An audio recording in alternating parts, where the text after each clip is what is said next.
Welcome everybody to another episode of What's Working in E-Commerce. I'm Egan from Caravan Digital, and today I'm excited to have on another agency owner. Today we have Brian Davidson from Matchnode. Brian, thanks so much for joining. Absolutely happy to be here. Yeah, Brian, tell us a little bit about what's going on in your world. I know you're a very esteemed Facebook and Instagram ads expert. We've had a lot of chaos around this iOS 14 update. Give us a sense, what's the lay of the land? What's the damage right now? Sure. I think chaos is the right word, but I always am really trying to focus on the opportunity here, because I think we're really and probably out one of inning one as to how this all plays out over time. And I'm really trying to focus on the opportunity that it's going to allow bigger brands and smart marketers to take advantage. So right now, I don't think anyone really knows exactly how it's going to hit the bottom line, but we know how it's already affected some choices we've made on Facebook and some of the restrictions that are now being put in place. So for instance, people that sell through third parties, Shopify is probably the biggest example. There has been an update in that subdomains on Shopify are allowing the purchase event to be selected through the aggregated event manager. But that is not the case for a lot of other third-party platforms. A big one that's really affecting us right now is Ticketmaster. So some of the teams that we work with are actually unable to optimize campaigns for purchase because that's happening on another domain. So one of the first things that Facebook said was to make sure you get your domain verified. And for some third-party platforms, that's hanging out there. So that's probably been the biggest negative so far. The other big, huge change that's happened has been the change in attribution settings. So traditionally, you were able to select as a view for your attribution. You had a lot of different options, but the default was 28-day click plus 1-day view. A few years ago, Facebook introduced into its optimization settings within the ad set level the ability to optimize for 1-day click plus view, 7-day click, or 7-day click plus view. And then a few months ago, they consolidated those two ideas of your view as well as your optimization setting became the same thing. Now they've taken it a step further with this update. And now you're forced to basically choose an optimization setting. And that optimization setting then becomes not only your default view, but the only view that you're able to see. So that's really kind of taken us back in time, and that all of a sudden, once again, we're looking at Google Analytics a lot more to make sure we're looking at last click data rather than maybe 7-day click data or 7-day click data or 28-day click data that we always traditionally saw as a huge advantage to the Facebook platform, being on all of our different devices and truly being able to offer that larger time frame. Within that same big change, Facebook attribution has really become almost a useless tool, whereas it almost was the best in class type tool, and it was free. So very big sea change there on the attribution side, but so far on the results side, minus the third-party platform piece, not a whole lot of changes, but I think it's coming. Yeah. I just want to ask a little bit about that, verifying the domain on the third-party platform. Can you say a little more about that for the audience? So what does that mean and why is that important? So Facebook, the first thing they said to everyone was go ahead and get your domain verified. And to comply with Apple's rules, events and purchase actions or just any action happening on domains other than your own are not able to be optimized within Ads Manager. So previously, it only mattered where was your pixel. If your pixel was on your site, as well as, let's say, Eventbrite, you were able to optimize for that purchase happening on Eventbrite. Now, with this new domain verification, because of the way the prompt comes up from Apple, is that do you want Facebook to be able to track you across different websites? If you say no, they are not able to track you across different websites. So essentially that means they are limited in trying to optimize you moving through to other websites. So everything needs to be selected through one, your domain verification, and again, the AEM, Aggregated Events Manager. And there's going to be some workarounds the same way that the Shopify event got set up, because really that's just happening on a subdomain of Shopify. It's really should be considered your domain. And I'm sure there'll be allowances, but there's also a lot of just legal challenges that people are working through right now. to make sure the sea change of events. And the other thing that's happening, of course, Shopify moves really quick with being a startup mentality, a lot of small shops moving quickly. These bigger platforms, they take a lot longer to work through the legal challenges and work with their clients. So that's essentially what's happening here. Gotcha. So when you have clients that are selling events, they're selling tickets through something like Ticketmaster, are you able to close the loop and say, we spend this much on sales, we got this kind of return, or have we not? Right now, we're forced to go back, like I said, back to the future. We're using Google Analytics to judge our true ROAS. Wow. Gotcha. So in that piece about attribution you mentioned then, so if someone sees an ad on Instagram, clicks it, leaves, comes back on desktop and purchases, there's not a great way to stitch that together right now and say Facebook. That's going to start to become a big issue. I'm starting to see some people advertising that they have specific solutions. I probably need to start looking into them. I frankly struggle to understand conceptually how that's going to potentially close the loop. However, I don't doubt that the loop can get closed in some way. It's just going to take a lot harder, and we're not going to be able to just rely on Facebook to do it all the time. Gotcha. Yeah. So how are you communicating with your clients about it? And how do you say, hey, the way we're going to report on ROAS is going to be different now? Sure. So we started months ago.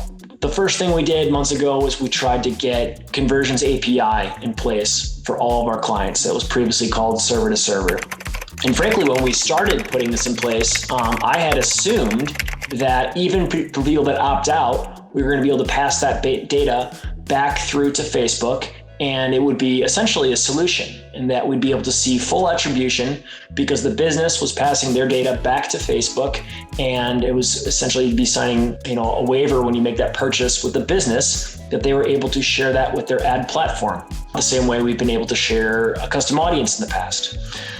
And it appeared when Facebook rolled that out that was going to be, I don't know if say a solution, but a very, very good Band-Aid as a solution. As we learned more and more, and Facebook, or Apple, I should say, rolled out more and more of their regulations, it became clearer and clearer that Conversions API was not going to be the silver bullet, and that essentially people that opt out are not going to be able to be attributed through Conversions API. However, Facebook has also said that eventually the pixel is going to disappear and only Conversions API is going to be in place. And they've also said that optimizing through deeper funnel events through Conversions API is a solution. So for instance, an e-commerce company not optimizing, let's say maybe for the initial purchase, but maybe selling a membership to the Jelly of the Month Club 6 months down the line. Maybe you're optimizing towards that event. So that it sort of unlocked these interesting deeper funnel type events in the future, or for let's say a pro sports team, rather than a single game ticket, optimizing towards a season ticket purchase down the line. It unlocked these deeper funnel type events that could be happening in both the real world as well as the digital world, which I thought was very interesting. And we don't know exactly how that's going to play out. So I guess we started early just communicating there's going to be big changes on the platform, but it's going to create opportunity. So I always try to think in terms of opportunity. And the second thing I've talked a lot about is I do think a lot of smaller e-commerce clients with razor thin margins are going to get hurt by this update, and that the algorithm is not going to be as powerful. What that could potentially do is force people to drop out of the auction.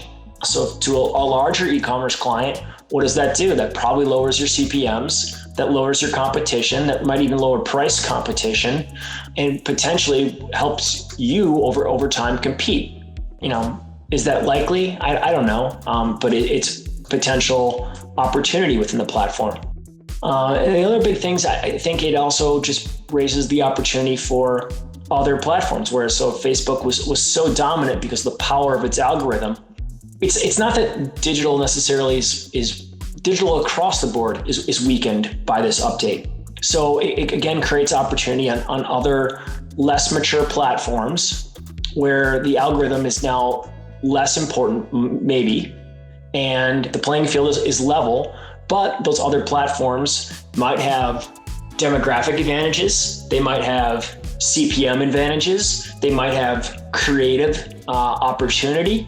So I do think it creates more opportunity outside of the playing field. And then three, the part around potentially lower ROAS. yes, on the long tail of the click, but what Facebook has said that they are going to do is they're going to create estimated events occurring. And so the big change that we have made in the last few weeks is we've now moved all of our ads to optimize towards 1 day click plus 1 day view. So the disadvantage is we're now seeing one number for click plus view and then trying to verify the click piece through Facebook. What Facebook has said is that even people that opt out, it will give you an estimated action for last click data for those people. So we're not going to lose as much as we thought at one point. I thought potentially if you opt out, we're not getting anything from that person outside of what we send through Conversions API. Now what they're saying is if they click on that ad and they convert, we're going to estimate that back to you. And that kind of falls in line with what we still see within Google Analytics. So I don't know how bad the damage is going to be. I think lower ROAS numbers make sense. I think people are going to have to rethink their budgets in a little bit of ways. I think they might need to rethink LTV calculations might become more important rather than thinking just pure cost per sale, or maybe more cost per sale and less ROAS. And what does it really cost to acquire someone, and how do I keep them? But then how do they tie that purchase into that long-term customer loyalty? How does that tie into their email programs? How does that tie into their remarketing? How can they upsell that person? So, I think we're still, like I said, the first out of the first inning, but it's going to keep evolving. But I still really want to keep our clients focused on the potential opportunity here. Yeah, I like that focus on that. Quite a few things there. Potentially the auction opens up and there's, that could cause CPMs to drop a little bit. That focus on maybe it's not all just Facebook and Instagram. There's other places to go here, right? And then just we need to think differently as marketers and how we're measuring things. I think that's great. Have you seen And the other thing that I mentioned initially as well is the Conversions API piece, because I think it's going to separate technical advertisers versus just creative advertisers, or people just kind of following, the bare bones, get a campaign live. So we used to outsource that thing within our agency. Now we've actually brought in a technical lead in-house because we think the Conversions API piece is going to be so important. And so for Shopify people, they've got it actually easy. All they need to do is toggle a switch to enter into Conversions API. But for some of our larger clients in the e-commerce space, we put together some custom setups for Conversions API. And actually we saw a lift in return on ad spend before the update. So it's definitely something I'd encourage everyone to look into and get done. Yeah, that's great. I like how you also highlight, even if people opt out and say, don't track me, Facebook, it doesn't necessarily follow that absolutely all of the data is gone. There still could be some through that. Is that right? Yeah, exactly. So the opt-out people, Facebook will still estimate back through the last click data back to Ads Manager. Okay. And that's new. I didn't know that until 2 weeks ago. That gave me, I guess, I don't want to say hope, because I'm not that down on it, but it brightened my day. Yeah, that's great. Have you seen any sort of data or any estimates of what % of people are choosing to opt out versus opt in? I saw a scary graph that said 90% are opting out. That kind of makes sense to me. I've also seen the Facebook opt graph of why you should opt in, and they're saying keep Facebook free, help small businesses. They're probably saying that out two sides of their mouth. And I get that. As a small business owner myself, I'm certainly hoping that at least a lot of people consider opting in. And then of course, all the people that are, the early adopters of an iOS system, they're probably the most likely people to opt out. Those early adopters, oh my gosh, I can't wait to opt out of all this stuff. Okay, those people that were opting out, are they big Facebook users? Maybe, maybe not. I think that those data points are skewed so far. I think people most concerned about privacy were probably off Facebook a long time ago. Yeah, that's a great point. I want to ask you a little bit of how is this affecting performance? Kind of what are you seeing in the numbers? And I want to ask you a little bit about what do you guys see that's still working? Yeah, so far the biggest change for us has not been a return on ad spend change. It's because our ads are now optimized for 1 day click plus 1 day view. And we came to that because we wanted both the click data as well as much view data coming through back to Facebook to give it the signal as much strength as possible. So we're seeing that our bids that were in place for on a one-day click basis need to get brought down because Facebook is now counting those views within our bids. So if we're bidding, $200 on a cost cap, we've got those down to $150 on the cost cap to account for the views. That's been the biggest change so far. We have seen, I think, as a result of that, some declining CTRs, and this is very small sample size still for one of our larger clients that actually is not in the e-commerce space. They're in the lead space. They do spend the most money. So usually I learn things the fastest through them. But our e-commerce clients, we actually have not seen a dip in return on ad spend so far. Yeah, that's great. Same here. What do your accounts look like? How do you structure the campaigns? What's the targeting? What's the creative? Give us a flavor for what you guys are doing. Yeah. So on a whole, e-commerce, I'd say in the last 2-3 years, the first shift was towards more catalogs. The second shift was away from video, whereas Facebook was still pushing video. Now that the 20% rule is officially gone on our text ads, very strong on image now versus video. We'll still test video, but very, very strong there. Making sure that we're optimizing all of our placements as well as running on all placements has been very important. And the same general trend has been in place for years now, and that's go broader and broader and broader. And the big things that have really helped us in the past, it was to just go entirely broad. Now using interest expanded and lookalike 10% expanded have really been the way that we've been going. And we're told essentially as people opt out, our custom audiences are going to get weaker, and we're going to need to lean on the algorithm even more. So I think those broad audiences using CBO, or even we've actually shifted back a little bit to a little more ad set budgeting, which is interesting, and going as big as possible, but with as few ad sets as possible.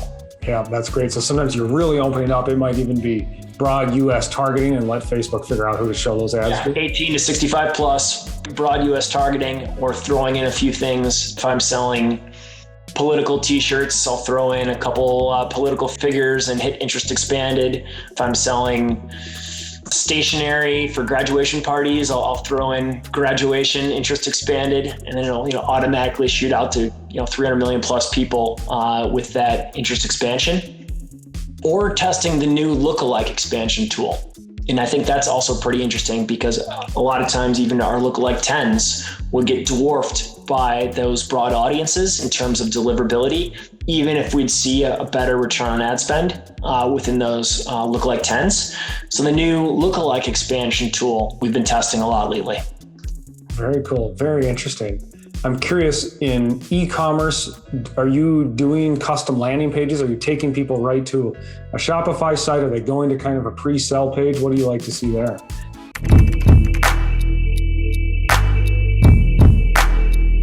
Typically within e-commerce, it depends on the client, and it depends on the product, and it depends on the level of customization. If we're using a catalog situation, we're almost always pushing someone directly to the product through that feed. But if we're advertising something a little more general, we're almost always building a mobile first landing page. We're usually trying to focus it around either a specific vertical or a specific sale, or something where we can really control that CTA and get it down to as hopefully just one thing of do the one thing, shop the collection, get the code, take a look at the sale items, etc. But try to get it down as close as possible to one single thing, and then always, always, always, always, always design mobile first. Love it. That's great advice. Can I ask what's your go-to tool for those pages? Yeah, it's been unbound since day one. I'm actually using Instapages right now for a client that wants to use Instapages because of some back-end technical issues that they solved years ago. And it's kind of eye-opening to me, I think, how much better Unbounce's tools are for optimization, multivariate testing, as well as their new machine learning. Wow. Yeah, I was going to ask, so you're doing some, not even just A/B testing, but you're testing different pages to see which ones perform and then going with those, huh? Yeah, and their new machine learning feature actually allows you to keep multi-pages live, and then Unbounce tries to learn how to serve Egan one page and Brian another. Very cool. Much the same way Facebook dynamic ads work. It's really fascinating. Yeah, that's phenomenal. Anything else I should ask you about, Brian? Wow, I think we covered a mouthful today, but I think the biggest thing I've said a few times, there's a lot of changes happening on the platform. The people that are ahead of them are going to win. And looking at this as a glass half full or even giant opportunity moment for either your agency or your product to stand out amongst the chaos, I think the people that look at it the right way are going to win. Stand out amongst the chaos. Love it. Brian, thanks so much for coming on. How can people find you and your team over at Matchnode? Sure. It's just like it sounds, Matchnode, Matchnode. Of course, you guys can always find me on LinkedIn and hit me up there. Right on. Thanks so much for coming on, Brian. Great to talk with you again, Egan.